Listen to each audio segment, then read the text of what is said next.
Hello guys, and welcome to my first YouTube video. In today's video I will be explaining about my medical condition in a hope to share awareness for anyone suffering with the same or similar. In today's video I will be explaining exactly what the condition is, the operations I've had because of it, and what I've done to overcome the problems I've faced due to these conditions. I apologise in advance if I do find myself staring at the laptop. As you can understand, I was a baby and I'm heavily relying on my mum's memory here. So, the medical condition that I have is called tracheoesophageal fistula, otherwise known as Toph, much easier, T-O-F, and atresia. This is a rare condition of the esophagus, also known as the food pipe, and this affects 1 in every 3,500 babies. To explain what this is simply, was that when I was born, my food pipe did not connect to my stomach. It therefore meant I was unable to pass through any fluid, which is why babies are commonly known as Toph, unable to swallow. I was born at East Surrey Hospital on the 22nd of February and I weighed £5 5 ounces. At first, although they knew something was wrong with me, they did not have a diagnosis. A few hours later, I began to show signs of the Toph condition, and the decision was made to send me to St George's, where the surgical team there would take over my care. At St George's is where I had my first big operation, where the task was to try and close the gap between my food pipe and my stomach.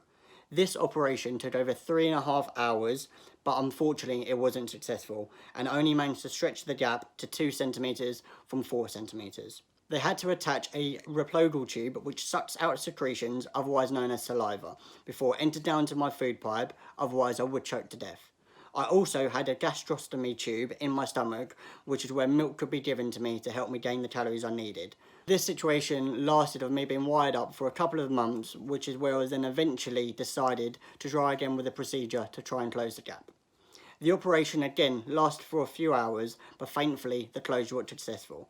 However, the gap was very tight and I had to be paralysed and incubated for a couple of weeks while they monitored me. I remained in St George's for over 10 weeks and I had to undergo a further major operation to get my food pipe resected, which means cutting away all the scar tissue and rejoining it. They had to do this because it was causing a lot of acid reflux through my food pipe. After this, they had a further major operation lined up for me, and this was to combat the acid reflux. This was called a Nissen fundoplication, which is where they move my stomach up. I was eventually allowed home after 13 weeks, in which I began to attempt to put on weight and live my baby life. During the first 5 years of my life, however, I was tube fed at night time to help me try and gain the extra calories that I needed.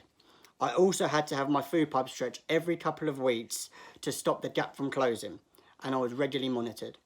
From the age of 5 onwards, I continued to have visits to the hospital where I'd only be needing to go whenever I got food stuck. This was when my personal journey really started, and I began to slowly make adjustments to help me cope with this condition.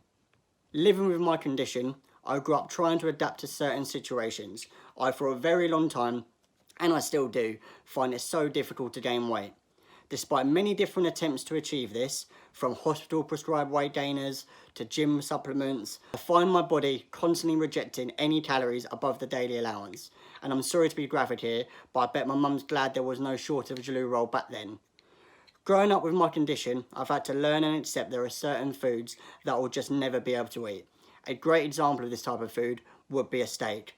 So a lot of people have banged on to me about how nice a steak is, and I just can't seem to eat it. I need to eat foods that I can grind down enough to fit through the very tight gap of my esophagus. Because of the tightness in my food pipe, and I still am today a very, very slow eater, I need time to allow my food to digest and to pass through me. This has, though, I have to say, caused me many upsetting times through growing up, especially in school. I'd find myself at the dinner table with all of my friends, still eating when they finished.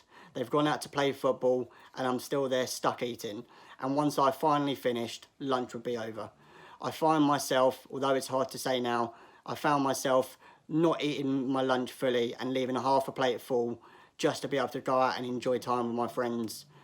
It was sad, and I don't really know how I did it, and it's probably one of the reasons why I didn't gain too much weight as a child, but I was fed up. of not being able to go out and enjoy football with my friends. I did, and I still do, find it incredibly daunting to go out for dinner at restaurants, due to the possibility of food potentially getting stuck.